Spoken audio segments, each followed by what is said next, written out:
Well, only attacks of sorts, Richard, because this is the first day in the Tour de France when the riders have really enjoyed themselves. It's hot and it's very humid, and we are still about 18 miles from the finish, so very soon they'll be going through the finishing line, but of course they then face that 14-kilometre or a 9-mile loop before they come for the sprint seriously.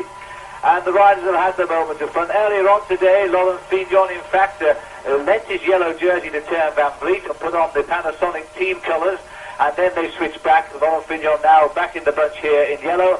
And really, it's as you join us, these are the first attacks that we've seen all day. The TVM rider on the front trying to get things warmed up a little bit to see if he can shake things down for Phil Anderson perhaps later today. It looks like Jan Siemens at the head of affairs. And noticeably, Paul, we've got the Patanina team coming through, Stephen Hodge, because, of course, it could be a day for Mathieu Hermans. Well, yes, as soon as this has happened, Hodge has clipped onto the back of this movement. It's not surprising there haven't been too many attacks today, because this has been a very, very hard tour. In fact, this is the first time that the riders have taken it easy for the first 30 or 40 miles of the stage, because from the start, right back there in Luxembourg, there's been an attack every day, and you can see now the race is only just starting to warm up, and I think we could be seeing one of the first bunch sprints for a long time since Mathieu Hermans won that last stage. Well, it would be interesting to see if Sean Kelly can do it. Everybody today talking about the fact that the green jersey has not won a stage of the Tour de France yet. There's the face of Pedro Delgado, the man who's raced through the whole field but found the two people above him just totally impenetrable. He tried and failed in the Alps to improve. There's Fignon coming out with Phil Anderson on his wheel. So Laurent Fignon now showing his speed again towards the end of the stage. I will not be surprised to see Greg LeMond appear rather quickly this time. Well, there's Fignon just stretching his legs a little bit. I think he's playing cat and mouse. He wants to show the boys. There's Phil Anderson smiling almost behind him, just going to show that he's still strong, and if they want to play around, he can anytime. And there's a reaction from the field, still no LeMond, but I'm sure Greg will be up soon. In fact, when the attack started about 3 or 4 minutes ago, Greg LeMond was sitting as last man in the race, having a laugh and a joke. But once the message gets back, I think, then he's going to start moving back up. This is Patrick Tolhoek in the lead, and as we look at the flowing locks here of Fignon, replaying the cheek of the man coming out in front again. And there he is, Fignon joining Anderson, Tolhoek, Acacia de Silva. The first yellow jersey of the Tour de France after Eric Breukink in the prologue time trial, of course. And Da Silva now a long way behind the pace.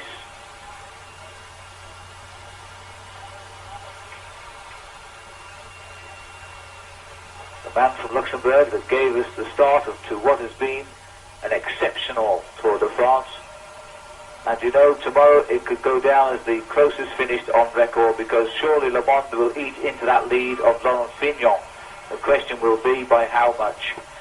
Anderson particularly active here, marking every move. It looks like he wants to put himself into any escape that might go today, because the TVM team in the Tour de France for the first time, and Anderson back after a break as well.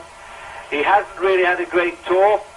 He fell off on the road to Marseille, and a stage win for the Australian would go down very nicely right now. He's looking for the move today, obviously. Well, it's a completely different bunch now, Phil, to the bunch we were watching before. This bunch is really stringed out all the way down as the gaps are starting to open. The riders are going to race very hard around this last finishing circuit, because for most of them it's going to be their last chance of getting a stage victory. So there we are, the whole line of the Tour de France. The attacks are going to come now for the next 45 minutes or so. It could be the day of Sean Kelly, or will a group get away, or indeed, will Laurent Fignon try to steal 1 or 2 more seconds before the time trial tomorrow? Join us after they now face a 14-kilometre circuit. We know that Stephen Hodge has gone into that front group, so too has Jean-Marie Wampers, but the breakaway has only just gone off the front of the pack, trying to steal the thunder away from Laurent Fignon, and the enormous cheer that went up then as he came through in the centre of that pack. This is the leading group, and as you can see, nobody willing to set the pace. Stephen Hodge looking over his shoulder, but as in fact is everybody here. Michel Dernisse, the rider who started this small split, also here. But none of the sprinters. And Henk Lubeding, second from the back, riding his 13th Tour de France, now looking certain to finish it. and also Mauro Gianetti on the back of that breakaway, the man who was last overall for a considerable portion of the tour. They're all fanning out as they're deciding now who's going to take up the chase and maybe bring this race back together again for a bunch sprint. These are the men, in fact, who would like to see their sprinters up here. We go back to the race at the back of the bunch, and a gear adjustment for one of the PDM riders. And in fact, this is Johannes Dreyer, the team that's winning the Tour de France overall this year. It's been a hard battle with the Delgado's Reynolds team. 10 riders then trying to go clear of the field.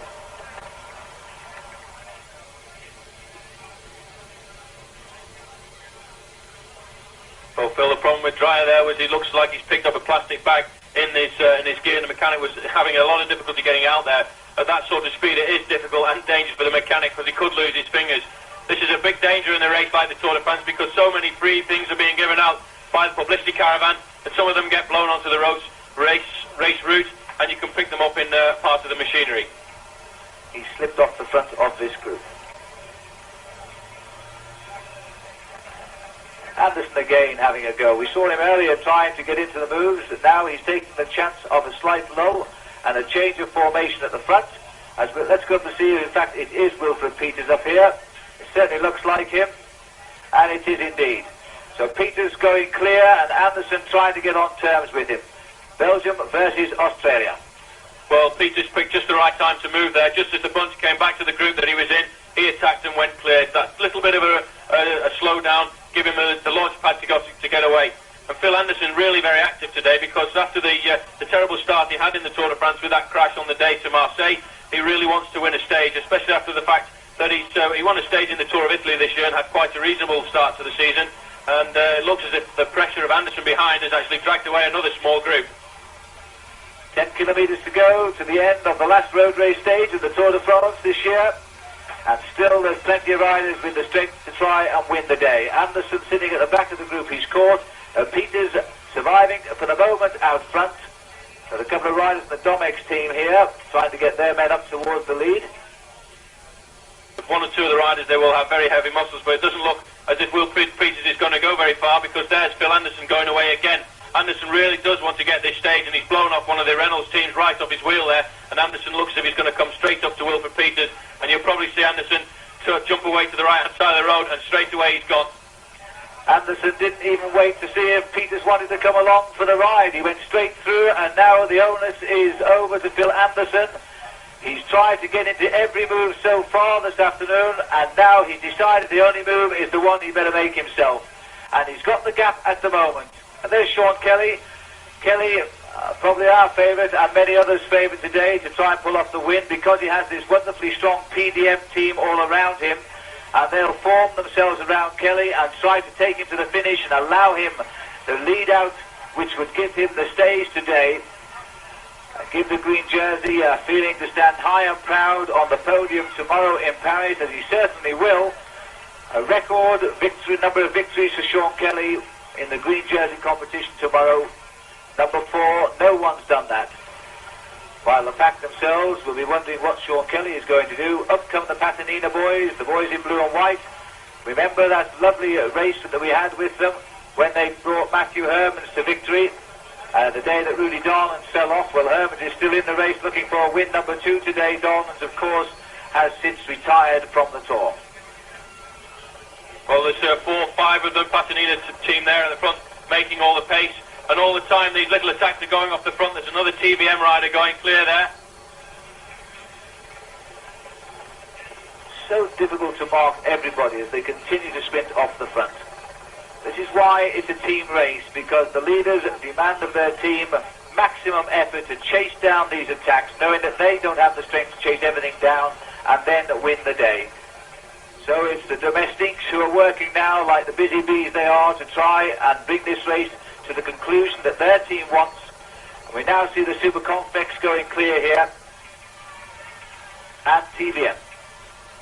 And it looks like the TVM boys still trying to get away. It looks as if that could be Skibby. I'm not too sure. It's difficult to pick the riders out. I think on his wheel there is Twan Pools again, who's been very active at the end of this stage. But again, no help coming, because Super Confex perhaps feel their wrong man is up here in Twompools. Oh, and it looks as though that if it was Skippy, he's punctured. He's put his hand up and dropped right out of it. Well, that really is bad luck. Well, that's not the time to puncture. That was really unlucky for him. It looks as if the rest of the field was brought back there by Madio, one of the riders from Toshiba. So the field all together again, but you see they don't allow a second of relaxation before the attacks go. This is the Domex boys. It's amazing, but they're not going to hand any stage victory to Sean Kelly on a plate. It's noticeable, though, that we have not seen any of the PDM team at the front here. And I would have thought that they will come to the front shortly when they can sense that perhaps they can hold this race together. We feel that this might be Thomas Wegmuller of the Domex team. Or it's either him or Jon Goossens. Got a good gap going away there, Phil, and it looks as if at the front of the bunch here, as if the organisation is going out of this chase behind, and one or two riders are trying to jump away behind. Their team leader, Andrew van der Poel, never showed form and dropped out of the Tour early on. But the whole field, you know, are going to be right on him. This is going to be a tremendous sprint finish, because once the pack get into top gear, they just eat anything alive. And Goossens is coming back at a rapid rate. He's going to get caught about 400 metres from the line. Then watch out for Sean Kelly, possibly, because Tolhoek is up here too.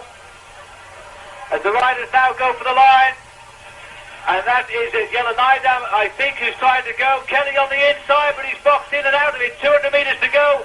Sean Kelly trying to come through in the centre. Bunyo on the left. It's going to be very close. Kelly's still making progress. It's not going to be quick enough here.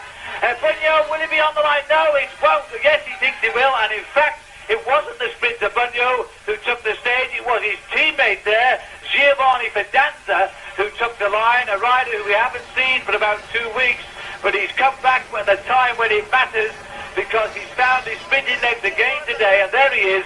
So Fidanza, it was on the line, who takes the stage victory for Chateau Dax. And we can see now Fidanza on the left of the picture here, squeezing out the last ounce of energy as the line comes up. Kelly just getting in on the action in the centre of the picture and taking, I think, third place. Sean Kelly desperately close, and he won't get much closer and not win.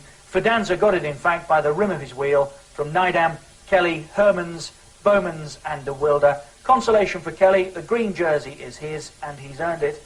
The overall classification, well, that changed nothing at all today. Fignon will go towards Paris tomorrow with his lead still intact. Robert Miller is 9th, Sean Kelly 10th. The riders were quickly away from the finish today in order to catch the TGV, the French high-speed train, up to Versailles. And I wonder what it was that the most important lady in Laurent Fignon's life was whispering as she said goodbye to her man tonight. And Fignon? Well, join us tomorrow for the climax at 5:45. Greg LeMond will have something to say yet about this Tour de France, but the whole of France expects from Laurent Fignon. Goodbye.